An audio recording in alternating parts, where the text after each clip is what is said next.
بشر حافی زمانے کا معروف شرابی ہے، لیکن ایک دن گزرتے گزرتے دیکھا کہ کاغذ کا ایک ٹکڑا زمین پہ پڑا ہے اور اس پر اللہ کا مبارک نام لکھا ہوا ہے۔ تو وہ ٹکڑا اٹھایا، اس کو صاف کیا، خوشبو لگائی اور کسی اونچی جگہ پہ رکھ دیا کہ یہ میرے رب کا نام ہے۔ اللہ اکبر! اور ادب انسان کو کہاں سے کہاں پہنچا دیتا ہے، اور ذرا سی بے ادبی راندہ درگاہ بنا دیتی ہے۔ تو اس نے اللہ کے مبارک نام کا ادب کیا اور اس کو چوم کر کے آنکھوں سے لگایا، خوشبو لگائی، اونچی جگہ پہ رکھ دیا، اور پھر اپنی روٹین کے مطابق شراب خانے میں چلا گیا۔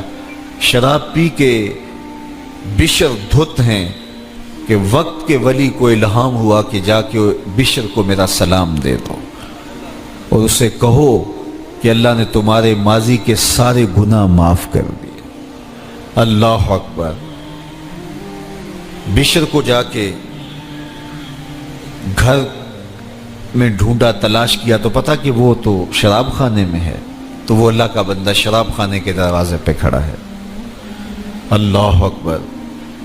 دستک دی، ساقی مے خانہ نے کہا کسے ملنا ہے؟ تو کہا میں بشر کو ملنا ہے۔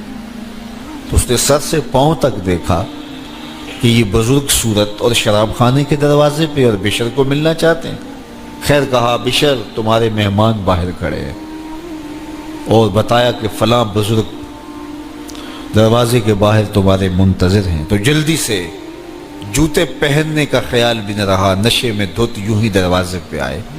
تو وہ بزرگ فرمانے لگے کہ تمہارے رب کا تمہارے نام سلام ہے، اور ساتھ پیغام ہے کہ اے بشر تو نے میرے نام کی عزت کی، میں تیرے سارے گناہ معاف کر دوں، تیری ساری خطاؤں سے درگزر کیا۔ تو اس وقت جب یہ اللہ کا پیغام آیا، رب کا سندیسہ آیا اور رب کا سلام آیا، تو بشر ننگے پاؤں تھے، پھر ساری زندگی جوتے نہیں پہنے۔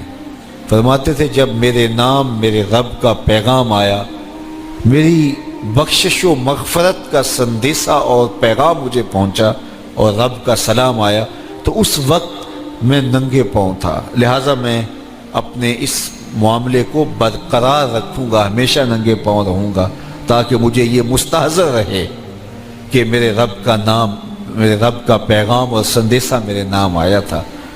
تو ساری زندگی پھر حضرت بشر نے جوتے نہیں پہنے، اسی وجہ سے انہیں بشر حافی کہا جاتا ہے، ننگے پاؤں والا۔ لیکن قدرت نے اہتمام کیا کیا تھا کہ بشر حافی نے جس بازار سے گزرنا ہوتا، جس گلی سے جانا ہوتا، اس گلی میں جانور بھی لیت نہ کرتے۔ اللہ ان گلیوں کی صفائی کا قدرتی اہتمام فرماتا، اور وہاں جانور بھی غلاظت نہ ڈالتے کہ یہاں بشر کا گزر ہونا ہے۔ حضرت بشر حافی علیہ رحمہ گھر سے نکل کے مسجد میں نماز پڑھنے آتے تھے۔ تو ایک دن ایک شخص نے مسجد میں پہنچ کے کہا، لوگوں بشر حافی کا انتقال ہو گیا۔ تو لوگوں نے کہا کہ تمہیں کیسے پتہ چلا، کس نے خبر دی؟ کہا خبر تو کسی نے نہیں دی، لیکن وہ راستہ جس راستے سے بشر حافی نکل کے مسجد میں آتے ہیں، اس راستے میں جانوروں نے گوبر کیا ہے۔ تو اس کا مطلب یہ ہے کہ بشر اب دنیا میں نہیں رہے، ورنہ الوہی اہتمام ہے کہ وہ گلیاں صاف ہوتی ہیں۔ اب حضرت بشر حافی کا واقعہ ہی انتقال ہو چکا تھا، تو قدرت نے ان کی تعظیم اور تاکیر کی کہ جب تو نے میرے نام کا احترام کیا تو میں تیرا احترام اور تیری تکریم کو لوگوں پہ لازم کر دوں گا، اور آج بھی ان کا نام آتا ہے تو روحیں سرشار ہوتی ہیں۔ تو جب کوئی اس کے حضور حاضر ہو، اپنے گناہوں کی معافی مانگے، سچے دل سے نادم ہو جائے، تو وہ بندوں کو نہ صرف معاف کرتا ہے بلکہ اس کے گناہوں کو بدل کے نیکیوں میں تبدیل کر دیتا ہے۔